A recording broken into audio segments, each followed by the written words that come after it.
رات کا وقت تھا، بارش ہلکی ہلکی برس رہی تھی، سڑک پر دھند کی ایک سفید تہ چھائی ہوئی تھی۔ ایسے میں بس نمبر 102 شہر سے گاؤں کی طرف جا رہی تھی۔ بس کے اندر زیادہ رش نہیں تھا، کچھ مسافر اونگ رہے تھے، کچھ اپنی منزل کے بارے میں سوچ رہے تھے۔ ڈرائیور کا نام جاوید تھا، وہ پچھلے 20 سالوں سے اسی روٹ پر بس چلا رہا تھا۔ اس نے اپنے کیریئر میں کئی خوفناک واقعات دیکھے تھے، مگر جو آج رات ہونے والا تھا وہ اس کی زندگی کا سب سے ہولناک تجربہ ثابت ہونے والا تھا۔ پراسرار راستہ۔ جاوید نے جیسے ہی بس کو شہر سے نکالا، سامنے جنگل کا راستہ آ گیا۔ یہ راستہ ہمیشہ سنسان رہتا۔ لوگ کہتے تھے کہ یہاں کچھ عجیب و غریب سائے دیکھے گئے ہیں، لیکن جاوید ان باتوں پر ہنسا کرتا تھا۔ مگر آج کی رات کچھ الگ تھی۔ دھند اتنی گہری تھی کہ جاوید کو بمشکل سڑک نظر آ رہی تھی۔ اس نے گاڑی کی رفتار کم کر دی، ہارن بجایا، لیکن جواب میں صرف خاموشی ملی۔ بس نے جیسے ہی جنگل کے درمیان والے موڑ پر قدم رکھا، اچانک جاوید نے بس کی ہیڈ لائٹس میں ایک سائے کو دیکھا۔ وہ سایہ بس کے سامنے کھڑا تھا، لمبا، دبلا، پورا کالا سیاہ۔ جاوید نے فوراً بریک لگا دی، بس ایک جھٹکے سے رکی۔ تمام مسافر چونک اٹھے۔ کیا ہوا ڈرائیور بھائی؟ ایک مسافر نے پوچھا۔ سامنے کوئی کھڑا ہے، جاوید نے کہا، لیکن جب سب نے باہر جھانک کر دیکھا تو وہاں کچھ نہیں تھا۔ دھند کے سوا کچھ بھی نظر نہیں آ رہا تھا۔ جاوید نے آنکھیں ملی، دوبارہ دیکھا، اب بھی کچھ نہیں تھا۔ ڈر کا آغاز۔ جاوید نے بس دوبارہ چلائی، مگر اس کا دل عجیب سی گھبراہٹ میں مبتلا ہو گیا تھا۔ جب بس کچھ آگے بڑھی تو اس نے اپنے بائیں جانب کھڑکی کے شیشے میں پھر وہی سایہ دیکھا۔ یہ کیسے ہو سکتا ہے؟ جاوید نے خود سے کہا۔ اب کی بار وہ سایہ بس کے ساتھ ساتھ دوڑ رہا تھا۔ جاوید نے گھبرا کر ہارن دیا، رفتار تیز تھی، لیکن سایہ برابر ساتھ رہا۔ مسافروں کا خوف۔ بس میں موجود لوگوں نے بھی وہ سایہ دیکھ لیا۔ ایک عورت چیخ پڑی، اللہ خیر کرے، یہ کیا ہے؟ ایک بزرگ نے درود شریف پڑھنا شروع کر دیا۔ بچے رونے لگے۔ جاوید کے ماتھے پر پسینہ آ گیا۔ وہ سمجھ نہیں پا رہا تھا کہ یہ سایہ کون ہے اور اس کے ساتھ کیوں دوڑ رہا ہے۔ سایہ بس کے اندر۔ بس ایک دم جھٹکے سے رک گئی۔ جاوید نے بریک مار دی، سب لوگ اچھل کر اپنی جگہوں پر گر پڑے۔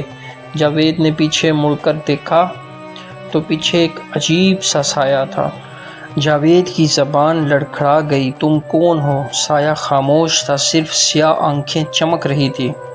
ڈرائیور کی آزمائش۔ اچانک سایہ بول اٹھا۔ اس کی آواز گونجدار اور بھیانک تھی، میں اس راستے کا رکھوالا ہوں۔ ہر وہ شخص جو رات کے وقت یہاں سے گزرتا ہے، اسے میں دیکھتا ہوں۔ کچھ لوگوں کو چھوڑ دیتا ہوں، لیکن کچھ کو اپنے ساتھ لے جاتا ہوں۔ تم جاوید، آج میری نظر تم پر ہے۔ جاوید کی سانسیں رک گئی۔ مسافر چیخنے لگے، کچھ نے دعا پڑھنی شروع کر دی۔ پرانی کہانی کا راز۔ جاوید کی یادداشت میں ایک پرانا واقعہ تازہ ہو گیا۔ 10 سال پہلے اسی راستے پر ایک حادثہ ہوا تھا۔ ایک شخص بس سے کچل کر مر گیا تھا۔ وہ شخص رات کے اندھیرے میں اچانک سڑک پر آ گیا تھا اور جاوید کی بس نے اسے کچل دیا۔ اس وقت جاوید نے یہ بات کسی کو نہیں بتائی اور جنگل میں اس کی لاش کو چھپا دیا۔ کہیں یہ وہی تو نہیں؟ جاوید کے دل میں خیال آیا۔ سائے کی آخری بات۔ سایہ دھیرے سے آگے بڑھا اور جاوید کے بالکل قریب آ گیا۔ اس کی سانسیں جاوید کے چہرے پر محسوس ہو رہی تھی۔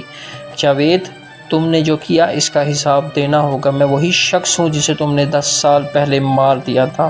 آج میں تمہیں لینے آیا ہوں۔ جاوید کا دل بند ہو گیا۔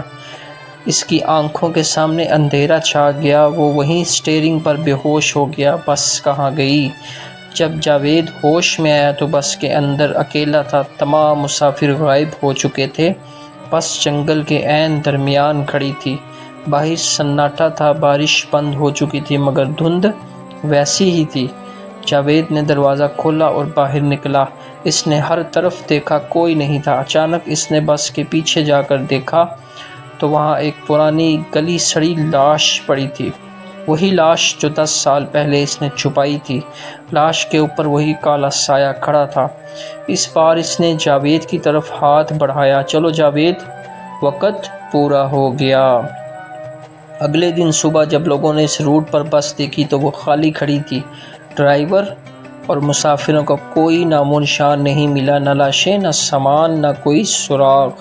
آج بھی اس راستے سے جب کوئی ڈرائیور گزرتا ہے تو اسے بس کے شیشے میں ایک کالا سایہ نظر آتا ہے۔ لوگ کہتے ہیں کہ جاوید اب خود اس راستے کا سایہ بن چکا ہے۔ سبق: کبھی کسی کا حق نہ مارو، نہ کسی ظلم کو چھپاؤ، کیونکہ ظلم کے سائے ہمیشہ ساتھ رہتے ہیں اور ایک دن حساب لینے آتے ہیں۔